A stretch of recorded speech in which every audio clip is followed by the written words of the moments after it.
I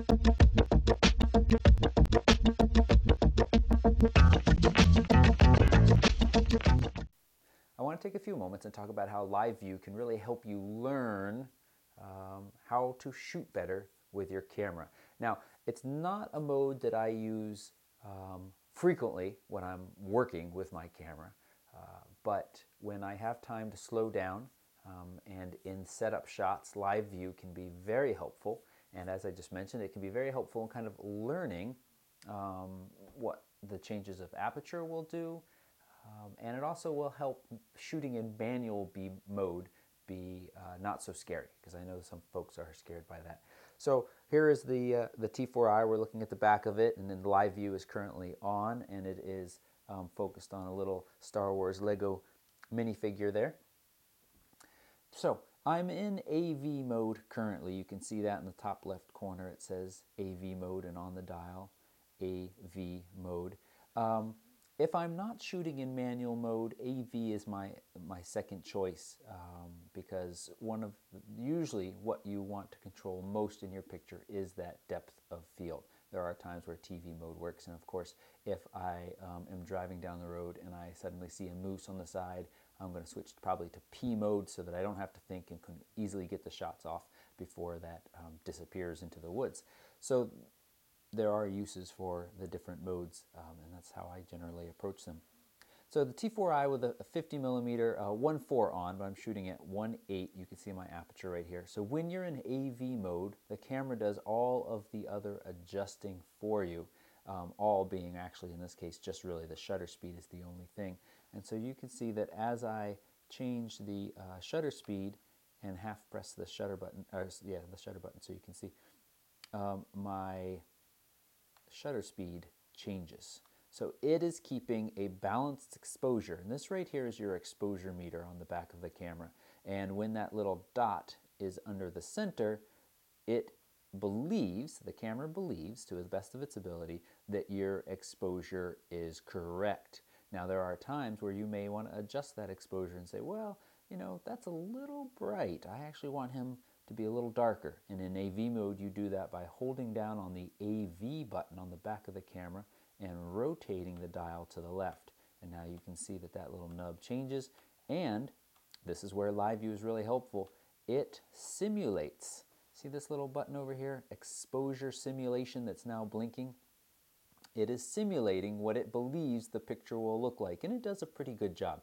Certainly when you get down, when you're shooting in longer exposures, shutter speeds of more than a second or two, it has a difficult time and it can't show you blurring and things of that sort, but it sort of gives you an idea of the lightness, and you can just barely see that the little minifigure is still visible. It is blinking now to warn you that this might not be as correct an exposure simulation, not the exposure. It doesn't tell you anything about the exposure itself, but that it might not be simulating the exposure as best as it can. Or it is doing the best it can, but it may not be correct. So let's bring that back up to right about there. Say even again. All right, and I'm just going to keep increasing my aperture, half press on and you can see that again the shutter speed is really starting to slow down so that it is letting in enough light, because as I am increasing my aperture, it's the actual opening in the lens, which is called the aperture, is decreasing, is getting much smaller. We're down around kind of like a little pinpoint now when we're starting to get up around 11 or so. And so as a result, the camera is changing that shutter speed to match. We're now up to half of a second. And you know what? That would be okay to take a picture right now because the camera is sitting still, not a lot of movement. If you have watched my other video where I talk about mirror lockup vibration and the custom functions, around a half a second is when I would use that. But in this just a little simple example, it's just fine. The other thing that's nice here is that with my touch to focus on, I can just touch and you can see that again the change. But notice that the Lego minifigure now is very out of focus, but shooting at that great of a depth, when I actually take the picture, just about everything, including that fruit plate that's way in the background, is all in sharp focus. So it does not do a great job of simulating the depth of field to you, really just the exposure level.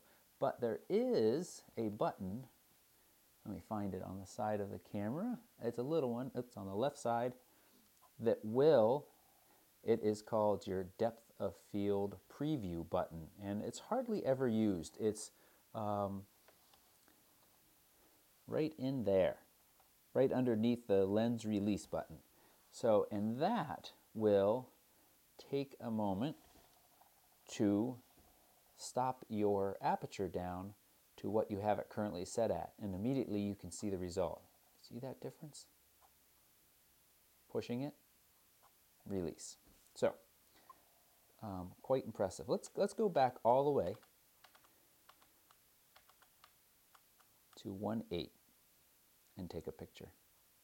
Now shutter speed is 250th of a second. So now you can see that the bottom of the vase of flowers and the fruit plate are all quite out of focus in the picture. So we're looking at the picture right now, not the live view. So let's be brave and switch to manual. And I'm going to keep this pretty brief because my videos have been a little bit on the long side lately, and I'd like to keep them a little bit shorter. I recognize that you all have things to do. So now I'm in manual mode. My dial no longer changes aperture. My dial changes the shutter speed. And you can see that it's simulating the exposure as I decrease the shutter speed, letting in more light, but I haven't done anything with my aperture. When you're in manual mode, to change the aperture, you have to hold down the AV button. That was the same button we were holding down before. Before it was acting as the exposure button. Now it's acting as the AV button, and that is letting me change my aperture. And so when you have time, this is a great way to learn. You can simply say, well, you know, this shot sitting on the table, and you can also see that it reads the exposure. So right now I've hit what it thinks is a centered exposure, and it should tell me as I increase my shutter speed, it's saying, well, your exposure is going to be under what the camera thinks now. And sometimes the camera is right, sometimes you know best, and that's really what photography is all about.